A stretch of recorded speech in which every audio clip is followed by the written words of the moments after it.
Today we're cooking every animal's ribeye. From massive wild game tomahawks. Why does that taste good? To some truly stomach-turning ribeyes barely considered edible. Nope. We've assembled the most exotic ribeyes on earth to find out which ones deserve a place at the dinner table. I almost just threw up. And others that must be banned from the world of food forever. Believe it or not, we're starting out with raccoon ribeye. I have to say, I had no idea raccoons were even edible. I'm scared. Damn it. We've eaten some weird stuff on this channel. There's just something about raccoon. Oh, the fat is so white. Oh, it's covered in hairs. Kyle, come here. Just shut your eyes and just sniff deeply.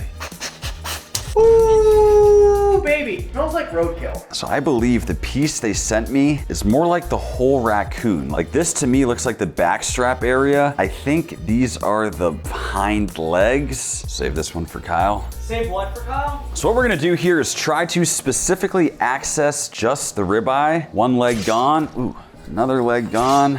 Wow, guys, I think I actually located it. It's a little miniature raccoon ribeye. It's literally the same size as a quarter. It even has the exact same anatomy as a regular beef ribeye with the cap, the fat knob, as well as the eye. This little raccoon ribeye is also only 9 grams. It's literally 50 times smaller than this steak right here. But keep in mind that as the video progresses, the ribeyes will get bigger and crazier until we end on literally the most insane recipe I've ever attempted. Now today we'll be cooking each ribeye 2 ways. The first is a control that I'll be cooking like a normal beef ribeye. Seasoning with salt and pepper, searing in a pan, then butter basting until medium rare perfection. Yes, this right here is a medium rare raccoon ribeye, but these controls will allow us to accurately compare the differences between each animal's ribeye. Okay, now for our non-control of each exotic ribeye, we have one primary goal. As you guys know, we've cooked many exotic animals in the past, and the reality is they typically don't taste good. Tastes like a barn smell. Where are you going, Kyle? So today's mission is simple. Can we make them taste good? Starting with chicken fried raccoon. Just like any good chicken fried raccoon recipe, we'll start by just gently pounding it out. This thickness here should be perfect. And let's assemble our brine. Buttermilk should really help with juiciness and tenderness. 1 egg and some hot sauce for a kick. And in with the raccoon ribeye. Okay, we've let our raccoon brine for 3 hours. Time to fry. Into the dredge of flour and cornstarch, just packing it in for texture. And we'll fry until golden brown perfection. I mean, you can't tell me that's not the best looking chicken fried raccoon you've ever seen. Topped with some classic gravy and sides, it's time we give raccoon ribeye a shot. All right, guys, I hope you are ready to eat some very exotic ribeyes. We are starting out with a raccoon control. Obviously, some of these are not gonna taste good. Our main goal today is, can we make them edible? Let's start with the control. Got a hair or something on there. Not great, but am I allowed to say that that wasn't that bad? I agree. It kind of reminds me of veal. Ooh, that aftertaste though. Why do I kind of like it? But I think we can agree that we wouldn't choose this. The question is, can we make it actually edible and actually good? Let's taste the non-control. That tastes exactly like chicken thighs. Why does that taste good? I can't believe that's not like fried chicken or something. It genuinely, that crispy outside, the gravy on top, it kind of all ties together. Even that little funk that you get meshes with all the other flavors. If you told me that was fried chicken, I would 100% believe you. So the way we're gonna rank these is binary. Was our non-control good or bad? Let's vote. Thumbs up all around for the chicken fried raccoon. I'm stunned. Very strong start, but I'm a little concerned about what's coming next. Next up, coyote ribeye. I've had several experiences with coyote at this point. None of them have been good. That could kill somebody. Dude, it tastes like a dirty sock. Honestly, it doesn't smell terrible. That is one of the first times in my life I've opened up a crazy game meat and it didn't smell horrendous. It appears as though this is the entire ribeye loin. Taking a slice here, if you look close, there's what I believe here is the tail. We have the eye right in the middle, and then there's even that little cap or spinalis on the side. As always, for the control, I'll simply season with olive oil, salt, and black pepper. Into a pan to sear and butter baste. A tiny ribeye of this size cooks fast and is already done. We'll slice into it. Honestly, this does look exactly like a miniature beef ribeye. I'm gonna be honest, guys, for a wild coyote, this is feeling a little on the rare side. Would you eat this right now? Let's not tell Kyle about this. Not tell Kyle about what? Don't worry about it. Now for our non-control, I have a plan that I honestly think could actually make this coyote ribeye taste good. Yes, it is time for an advanced Coyote Wellington, and it starts by soaking the coyote in salt water. Okay, it's been 2 hours in the salt water. Let's see how it looks. The color of the water has really darkened up. I'm hoping that's from any of the off flavors and blood that's kind of soaked out of the meat itself, but only time will tell. Now I'm actually gonna double these coyote ribeye loins up for a more substantial Wellington, tying them off for a nice even shape. And we'll season with salt and pepper. From here, let's get it on the cold smoker. This step might seem extra. I mean, it's certainly not typically done with a beef Wellington, but I figure hitting this coyote with intense cold smoke at this stage will go a long way in neutralizing any off flavors. Remember, the goal is to try and make each exotic ribeye actually taste good, so we're going all out. After 2 hours of cold smoke, the coyote is still sitting at room temp. It hasn't been cooked at all, which is perfect. Okay, it definitely has a very strong smoky flavor. I kind of feel like the cold smoking brought out the smells and the flavor of the coyote, which is not exactly a good thing. Smells like someone farted. That was me, Sophia.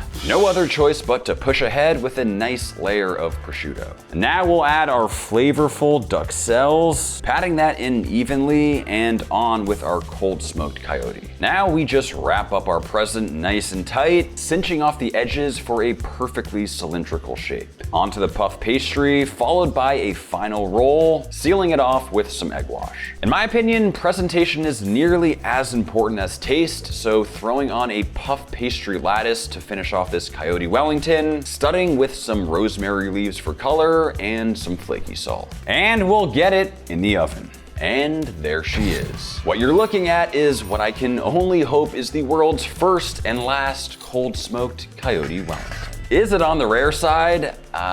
Yes, it absolutely is, but with a red wine reduction over the top combined with all the effort we put in, I'm actually feeling optimistic. This one might be a rough one. Let's start with our control coyote. It is the ribeye though, so it's the most premium cut on a somewhat less premium animal.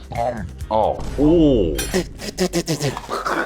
People always write in the comments like, oh, gamey isn't bad. Gamey's bad, man. It just tastes like the wild. I just got like dirty gym socks in my mouth. Cold smoked Coyote Wellington.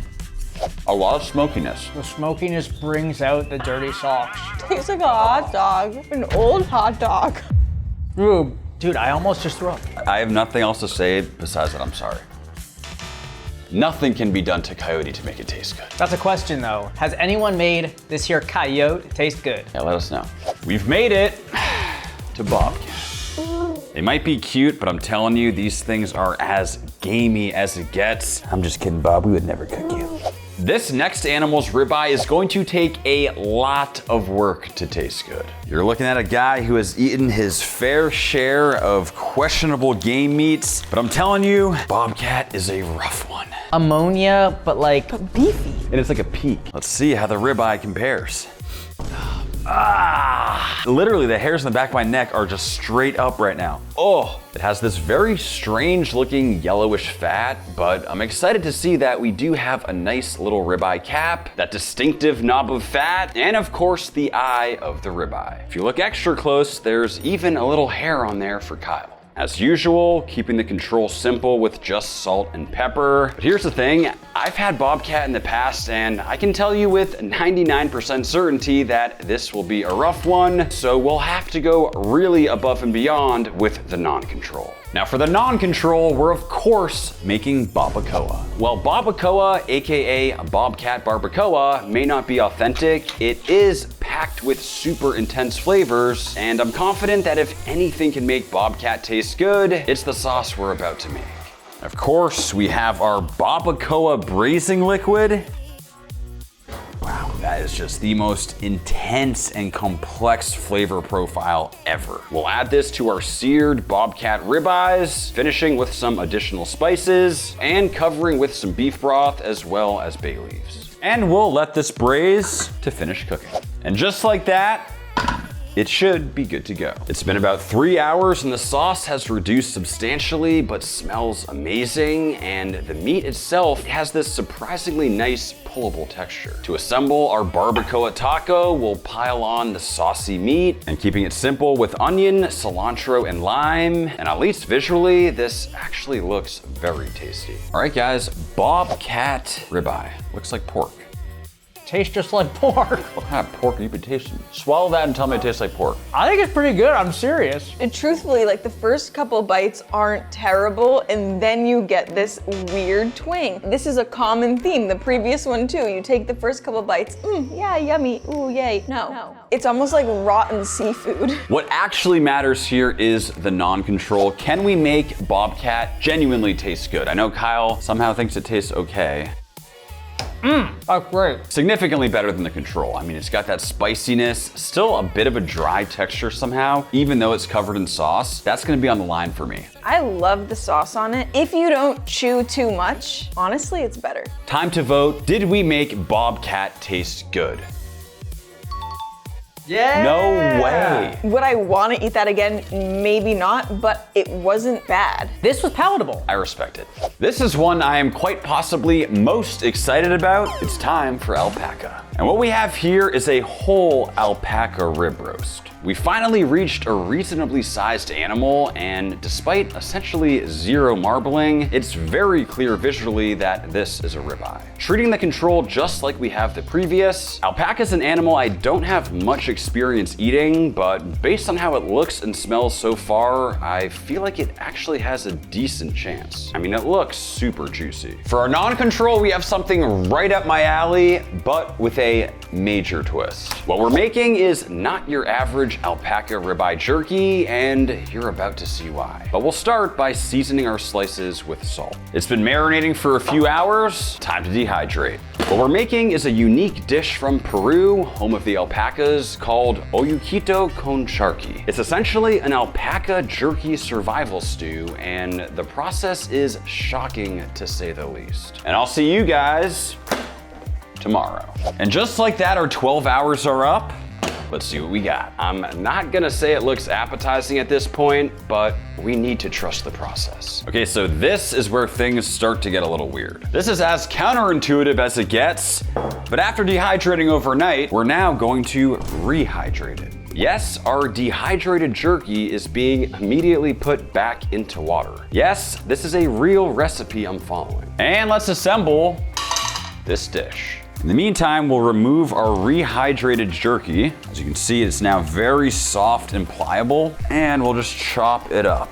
Almost has this shreddable, kind of weirdly soft texture at this point, but it is still fully cooked from the dehydration process. Sort of like soggy bacon. Now we'll go in with the garlic, a bit of cumin. Next, this delicious looking Peruvian chili paste that will gently cook down. It smells unreal. In with the rehydrated and chopped alpaca ribeye jerky, letting those flavors combine. For what is essentially a beef jerky stir fry, this actually looks and smells amazing. Next, we go in with the potato slices. Once those potatoes cook through, it's time to plate. Honestly, once we threw the jerky back in the water, I thought this recipe would be a guaranteed fail. Needless to say, I cannot believe how appetizing this ended up looking. Dude, what is going on with your haircut? Got an alpaca haircut. Where'd you even get an alpaca haircut? I got a guy. Welcome to Kyle's Cuts. What can I do for you today? Let's see here. Definitely not. I'll go with this. I got you, fam. Just do me right. I got a big date tonight. Whoops. What? Nothing. Let's hurry up here. All right. Ooh.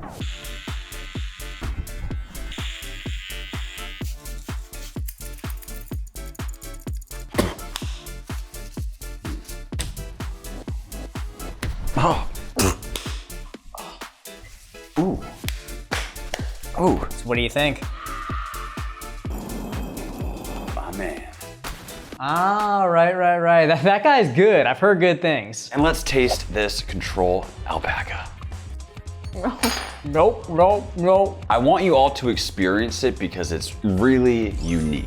It's just, ooh, it's intense. It's like rotten grass mixed with soggy manure. Let's check on this. I actually have very high hopes. There's some crazy flavor in here. I mean, it started as jerky. It looks incredible now. Speaking of jerky, if you haven't tried Max Jerky yet, please also take now as a sign to do so. Okay, so it's taken my hair 2 full months to finally grow back, but it's officially Black Friday and I have a huge announcement. From right now through the end of 2025, we're giving a 40% discount, our biggest sale ever. I genuinely believe Max Jerky is the best tasting jerky on the market. I mean, just check out that slab of Texas barbecue. Your support is the reason we're able to make super fun videos just like this, so head on over to maxjerky.com, use code HOLIDAY40 for a massive 40% discount. That's great. Incredible. No way. It's almost like crispy bacon in there. It's still chewy, but it tastes like a stir fry with bacon in it. That is fantastic. It's like a South American curry almost. There's zero weirdness, zero gaminess. I mean, that control was absolutely horrendous, but somehow in dehydrated, then rehydrated, then stir-fried form, alpaca is a winner. I mean, it's pretty clear. That dish right there is banging. Yeah, let's put on my haircut, okay. Sophia doesn't understand Well, she doesn't understand men's haircuts. men's modern haircuts, and that is it. Next up, it's lamb ribeye, but genuinely, this is the rarest lamb I've ever worked with. This is the exclusive Margra Australian lamb. It's a product I've only ever heard rumors about, and it's bred to have the lowest fat melting point on planet Earth. With similar anatomy as a beef ribeye, you may not know this, but lamb chops are really just bone-in tomahawk lamb ribeyes. Given how rare this rack of lamb is, we're just gonna cook the control whole as one single piece, which I know is slightly different than how we did the previous ribeyes, but I just feel like this one deserves some special treatment. I mean, it even just looks picture perfect. Now for our non-control, we're gonna attempt something I've never tried when it comes to lamb. What I'm attempting is a smoked then deep fried rack of lamb. Needless to say, I've never deep fried a rack of lamb and I really don't want to mess this one up, but some things must be attempted in the name of lamb ribeye science. After 45 minutes on the smoker, it's about halfway cooked, and finally, it's time to fry. Only took about 10 minutes and our deep fried rack of lamb is ready. Just check out that color. Finishing here with a honey mustard balsamic glaze, topped with a variety of crispy fried herbs. It's finally time to taste what many call the world's best lamb. Okay, this one is gonna be a little bit skewed because our lamb today is genuinely some of the best in the entire world. I am excited for you guys to try it though. That's a really good lamb chop. Just zero gaminess. It does have a little bit more of a chew, but it's really good. Let's move on to our non-control. That's the best lamb I've ever had. Those fried herbs, the sauce, that fat. The outside has the best crust ever because it's deep fried. Usually you don't get that on a lamb rack. It's like a perfectly seared steak. Insanely good. Truly out of control. Next up, we have what might just be our most unique ribeye of the day. Yes, this right here is a 14-day dry-aged bone-in tomahawk halibut ribeye. Talk about a stunning piece of fish with those exposed bones coming off the vertebrae. Even though it is fish, the top loin of meat attached is actually the ribeye, making this a perfect comparison for this video. Okay, honestly, I have no idea if I'm actually gonna be able to slice through this vertebrae, but let's see if we can take off a nice halibut tomahawk. Trying to go through, oh man. Oh wow, I think I actually got through it. No way. Oh wow, that was way easier than I was expecting. That is just absolutely stunning. A perfect bone-in, dry-aged halibut tomahawk. Still smells incredibly fresh even though it's been dry aged. Keeping the control simple as usual with just oil, salt, and pepper, and making sure to cook it super rare. Especially given that it's dry aged, I really want to make sure it stays nice and juicy. Now for the non-control, we're taking inspiration from my all-time favorite fish dish. It's time for the one and only miso black cod in halibut tomahawk form. Topping our bone-in halibut with this miso-based marinade. It's quite simple with only a few ingredients, but leads to some of the best tasting fish you'll ever have, and will marinate overnight. And just like that, time to grill. Okay, there is some sugar on this marinade, so want to avoid any burning. This actually seems to be going well. Now, painting on some of that extra marinade to really caramelize, this looks perfect. Topping with a nice dollop of miso butter to let it melt into the fish. Let's see if it tastes as good as it looks. Dude, that's sick. I've never seen a fish ribeye, or like a tomahawk. Very epic. Let's start by tasting our Control dry-aged bone-in halibut tomahawk. Try saying that 10 times fast. To me, it's good, not great. Like, it is a little bit dry, but I've always felt that way about halibut. So different than like Chilean sea bass or salmon that's a lot more rich. This is a very lean fish. I do like the flavor of the fish itself, but it is a little dry. And I've even had this at like Michelin-starred restaurants, just not that juicy. Let's move on to our not control.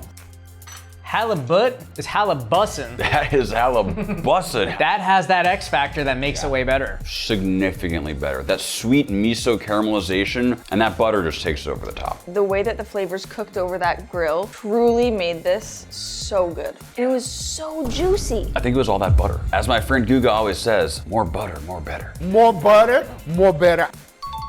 Unanimous. We've made it to the one and only zebra. Believe it or not, zebra is a protein we've tried several times on this channel with some very mixed reviews. I love it. I would say no. This zebra ribeye has a nice looking cap, but it is just extremely lean and the meat feels very weirdly soft. Cooking this Control just like a normal steak, and if I remember correctly, the first time I tried zebra, I absolutely loved it. It reminded me of very high quality pork, so I'm very interested to see how this zebra ribeye compares. And for our non-control, there's only one appropriate dish for this one, the Zilly cheesesteak. Like any good Zilly cheesesteak, it starts with some nice thin slices of ribeye. Time to cook, and the key to an authentic Zilly cheesesteak is extremely high heat. We want to get some good color before completely overcooking the inside. Epa! Oh, Kyle, jeez, careful. It's getting crazy in the kitchen. That's the color we're looking for though. Just love the ventilation system too. Now in with the onions, getting all that combined, seasoning with salt and pepper, and finishing with some provolone, just melting that all in there. We'll slap it on some bread with some more melted cheese over the top. It is finally time to taste. What are you doing? Eating some blues. Oh, not the time. Always time to eat blueberries. No, it's time to eat zebra. Starting off with our Control zebra, let's see how the ribeye is. Definitely got to chew to it, but the flavor is pretty good. It has that like nutty, almost pork flavor. I don't mind this. Mine is so tender. It tastes like what I imagine acorns taste like. I don't know, the more I chew though, it does have a bit of like a livery aftertaste. With all of these, there's something about that aftertaste. And it's fairly consistent across the board. All that said, let's see how our Zilly cheesesteak is. Quite possibly the first and last Zilly cheesesteak on planet Earth. Perfect Zilly cheesesteak. Honestly, that little like twangy nuttiness adds to the cheesiness and the onions and the whole sandwich situation. I would genuinely finish this whole thing. I'm going to. Might have been our best of the day. We've made it to an extremely cool one. This is elk. Elk might just be the most majestic creatures on Earth and are absolutely prized by hunters. This rack is essentially a bunch of bone-in tomahawk elk ribeyes, all connected. Again, with that distinctive cap and eye of the ribeye. As always, keeping the Control simple. This one's tried and true and cooked to medium rare. I'm very confident it'll be a winner. Now for our non-control, we're gonna try something that I've always wanted to do with a game meat. We'll start by seasoning heavily to dry brine. We want all that salt to penetrate because the next step involves covering in a bunch of liquid and what will end up being a nearly 5-day soak job. Now to go with those wild elk flavors, next up we have some pure maple syrup. And yes, we are completely covering the elk. And of course, we'll also need some bourbon. A maple bourbon flavor profile on game meat just sounds like a major winner in my head. Based on my past experiences soaking steaks in honey, this one just has to be good. And I'll see you guys in about a week. All right guys, not exactly sure what to expect, but either way, our 5 days are up. Don't want it to be too sweet, so from here I'm just removing as much of that excess maple as possible. I mean, this thing is just so much more firm to the touch. It's almost like it has a dry aged pellicle exterior, and it is just way darker in color. Now, to hopefully counteract some of the sweetness, I'm gonna hit it with a little sort of spicy Cajun rub. Should also give it a nice pop of color. And we'll get it on the smoker. We've reached 135 Fahrenheit internal, and this is what it looks like.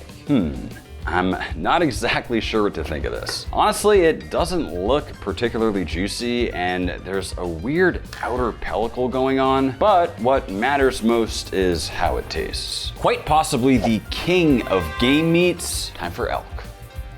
Oh, Nope. It started off very beefy, very juicy, the first half of the bite. The second half, I'm getting a lot of liver. dude, that was disgusting. Why was that one so bad? I typically love elk. It might have to do with how it was harvested, something, because that was not good. I guess also to mention the texture was really like fine, mushy, but spongy. It was very, very irony. It was like metal in my mouth. Well, let's see if a 5-day maple bourbon soak has made it any better. Nope. Nope. It's somehow worse. That is so bad. Somehow our elk went from tasting bloody to tasting fishy. I think it went bad. I mean, I'm getting no maple syrup, no bourbon, which is very sad because elk is typically delicious. But for some reason today, it was a huge letdown. Probably because we got it from that weird exotic meat dealer. Got everything you need. That guy's creepy. Guess we have to vote. A shockingly disappointing result. We gotta keep it real around here.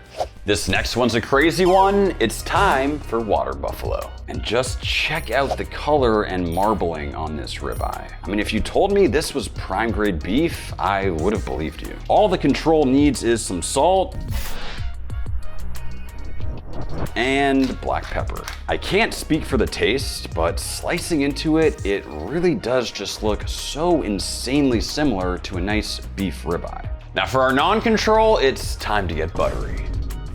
We'll need not 1, not 2, not 3, but 4 sticks. Because yes, the plan for this non-control is to confit completely covered in some herbaceous butter. Keeping the heat low to slowly bring up the temp. I'm hoping this will lead to buttery richness that you don't always get with more exotic animals like this water buffalo. Finishing with a quick sear on our confit water buffalo ribeye. Yes, we're going heavy on the butter, but just check out that color. I don't want to speak too soon, but I have extremely high hopes for this one. All right, guys, water buffalo control ribeye. We've had regular buffalo before and it was exquisite, so hopes are high.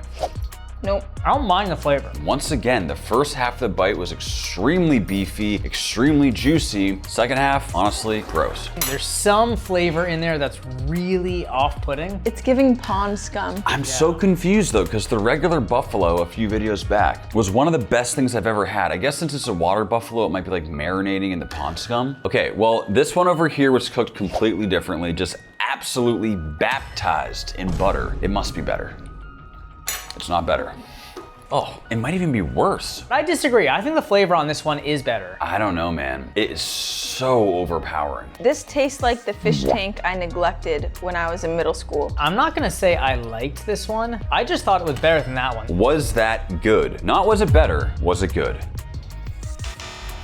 Water buffalo, it's a no-go. I'm impressed though. I think you still made it better. All right, you know what? Fine. If you like it so much, here you go, Kyle. Say We've made it to bison, quite possibly our most beautiful looking ribeye of the day. Bison are the largest land animals in North America, weighing up to 2,200 pounds, and they can somehow run 40 miles per hour. They're usually lean, but the marbling on this ribeye looks surprisingly very good. I have to say, our control bison looks very similar to a regular beef ribeye. I did say that with the last one, and it was a massive letdown in terms of taste, so I'm very interested to see how this one compares. For the non-control, it's time for what I believe is the world's most underrated sandwich, banh mi. A bison banh mi, if you will. Banh mi's are a Vietnamese specialty that are typically made with pork, but I have a feeling this flavor combination will literally work with anything. We'll get this grilled over charcoal to get a nice crust on this bison ribeye, but banh mi is so much more than just the meat. And let's assemble our bison banh mi. some warm, fresh bread, keeping it authentic with some pate that almost acts as a sauce topped with some mayo. Those slices of medium rare bison, cucumber, Vietnamese pickles and green onions, some cilantro and chilies, finished with Maggi sauce over the top. It's fresh and insanely flavorful. Time to taste. Time for bison. Dude, it tastes like lamb. Just a super strong flavor, but in a good way. I thought it would be too tough, but the texture's actually okay and it's very juicy too. This is what I wish all the other game meats today tasted like, because it does have that slight funky gaminess, but it's not overpowering. All right, bison banh mi. Wow. That one's good. I'm usually kind of weirded out by the pate, but this just worked so well. All those pickled flavors coming together, exquisite. Great sandwich. I think with the bison, it complements the sandwich in a good way. I love pate, and with that bison and the pickled vegetables, there was just so many contrasting textures, and it came together so well. A clear winner. We've made it to camel ribeye. Honestly, I have no idea what's going on here, but this thing is still completely raw, but it's like ridiculously juicy. It's like a sponge steak. We still have a small cap with the eye, but I just can't get over the strange looking sponge-like pores going on in there. Very mixed reviews on camel in the past, but if there's one cut that should taste good, it's the ribeye. Great crust on this control with a perfect looking interior. Maybe it does actually have a chance. For our non-control, we are gonna try making something that I am nearly positive has never been made before. First thing we'll do is slice up some of this camel ribeye. I have to say, this particular piece, I mean, check out the marbling on that. That looks like some super high quality pork or something. Time to grind. Yes, it is time for a homemade camel corn dog. We've made homemade hot dogs in the past, and it all starts with a fine grind just like this. From here, we add in a homemade hot dog spice blend, which does include some pink curing salt for an authentic flavor and texture. And we mix with some cold water. And we've officially reached protein extraction.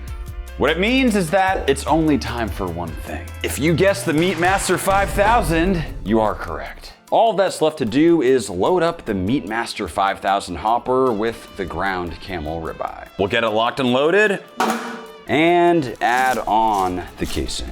Okay, it is finally time to stuff these dogs. But you guys wanna know something crazy? 70% of you are not subscribed, so I have a deal. On the count of 3, you guys subscribe, I'm gonna stuff the meat. 3, 2, 1, let's go.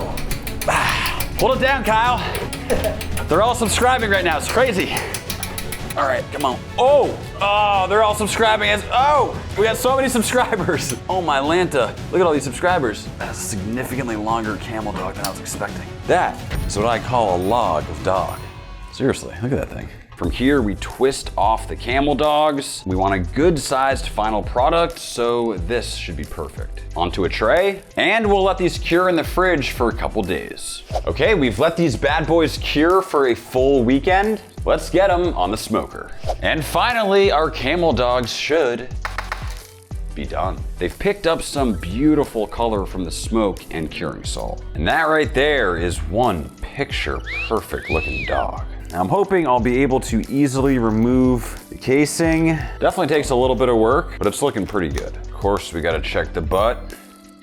Not bad. And we finally assemble the camel corn dog. With the skewer in, all it takes is a dip in the corn dog mixture, getting all sides completely coated in a nice, even, but relatively thin layer. And let's fry. It shouldn't take long, only about 5 minutes to cook through, and that is the golden brown color we want to see. Will it taste good?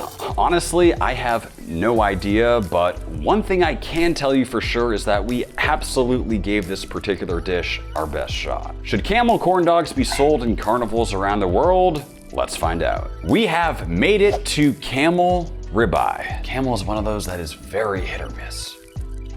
No. I think it's great. No. Really? No. Irony, twangy. No. It tastes like a cow that's seen some stuff. The meat itself actually was pretty good. Fat was a little bit weird, but I'm actually pretty impressed. I feel like in a corn dog, it would be so good. Well, Oh my God. what do you know? You can start with the bite. I mean, Fire. I don't think I've had corn dog in like 20 years. That's an incredible corn dog. Wow. I'm not gonna lie, the dog itself, kind of a weird texture. It was like really firm. I feel like it was just old. You still enjoyed it, right? I would still eat that corn dog. Yes. I mean, that right there just proves the whole point of this video. When cooked correctly or cooked in a way that sort of elevates the flavor, pretty much any type of meat can taste good. That was a killer dog. A camel dog. Thank you all so much for sticking around. If you're still watching, please make sure you're subscribed. We appreciate the support. Don't forget to take advantage of our 40% Black Friday discount, and we'll see you next time.